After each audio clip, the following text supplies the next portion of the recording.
It is early at the PGA Show on Friday morning. I have no voice. Sean barely has a voice. You lost your razor. Yeah, I lost my razor. Show's about to open in about 30 minutes, Yeah. but we want to talk EXO because a lot of people were talking about it. Yeah, well, I think it's a spectacular product. It just looks so beautiful, I think.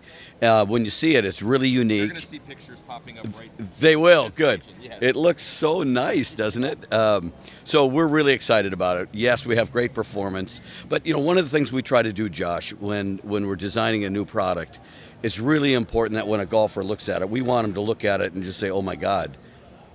Nobody really needs it, but that, if you look at it and you say, oh, my God, I have to have that thing.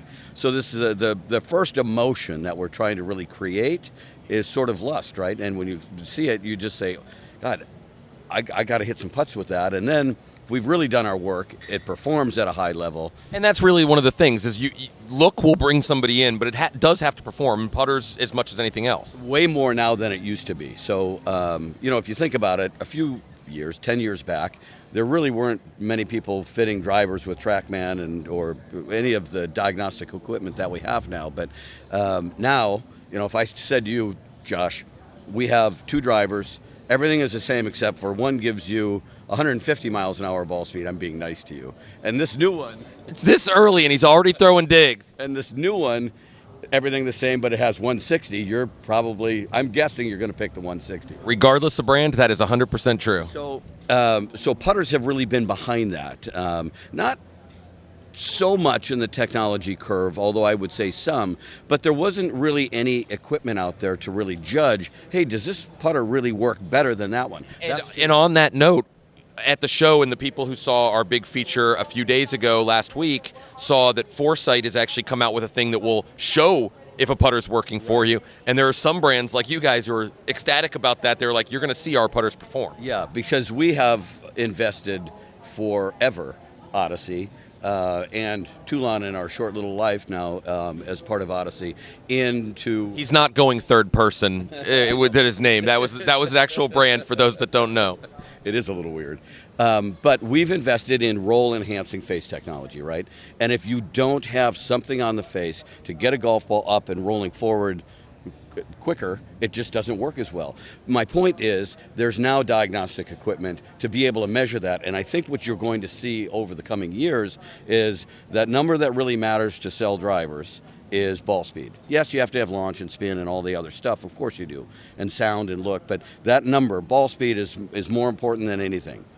With putters, it's going to be how does it impart forward roll, and we now have reams of data that says a ball that rolls quicker, it skids less, goes in the hole more often. And how much more often? It almost really sort of doesn't matter, because if it comes down to, for Sergio Garcia, if it's a 5-footer to win Augusta, and this one lips in instead of lipping out, I would say that's a sizable difference. So we're going to continue to double down on creating products that perform at a higher level, and EXO is really kind of the next frontier there.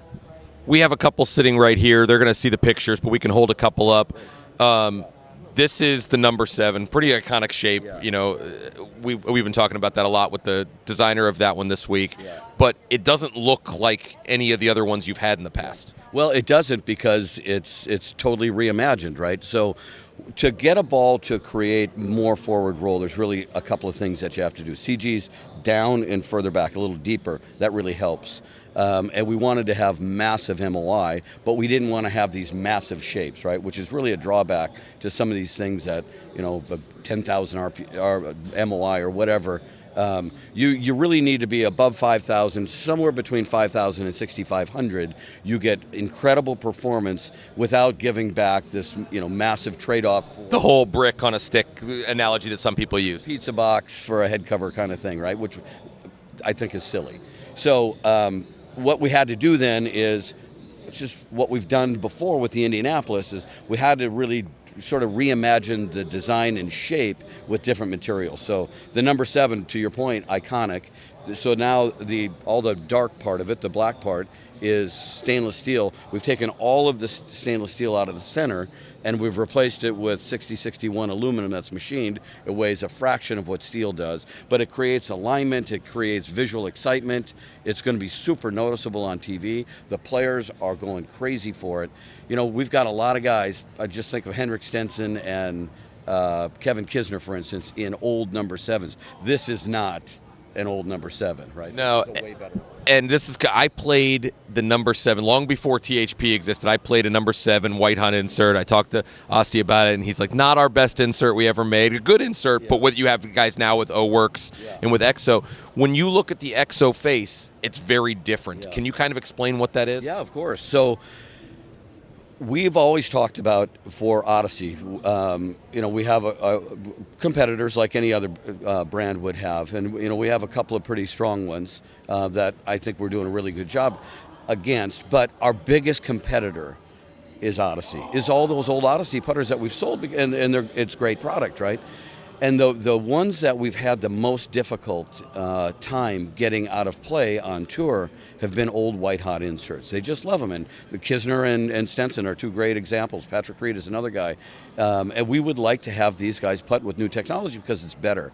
The drawback for them is we haven't been able to get the sound and the feel with the added roll to their liking, right? So we did massive amounts of research with incredibly sensitive tour players, I'll say, that you know, could really see the difference in sound, which automatically translates to feel. And when we looked at it, so micro hinge, the players love the roll. Those who didn't switch into it, and we've seen a big uptick in the usage of micro hinge, mostly because more mallets are getting in play. But those who couldn't get there just thought there wasn't enough feedback. So we looked at it. So just for instance, a micro hinge insert on like a 20-foot putt will give you a volume of sound at about 69.5 decibels. White hot was more like 72, and the human ear can really decipher about one. So 69 to 70.5 you could hear. So that's a pretty big jump to get to 72. The issue has been when you start to add technology to create forward roll, typically sound goes down. And then, you know, we get great roll but no noise.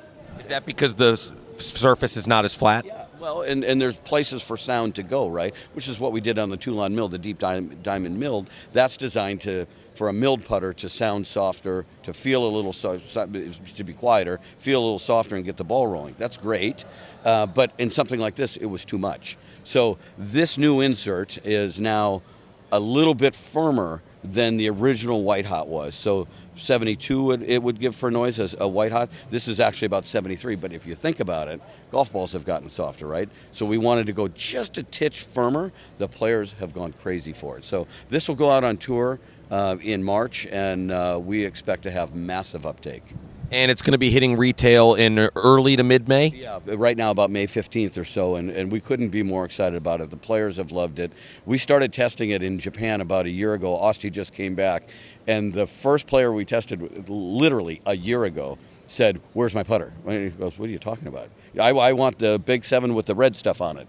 So anyways, a cute little anecdote, but I think we're going to have a lot of these in play. Excited about it. We're excited for THPers to put them in play, test them out, and let us know what you guys think.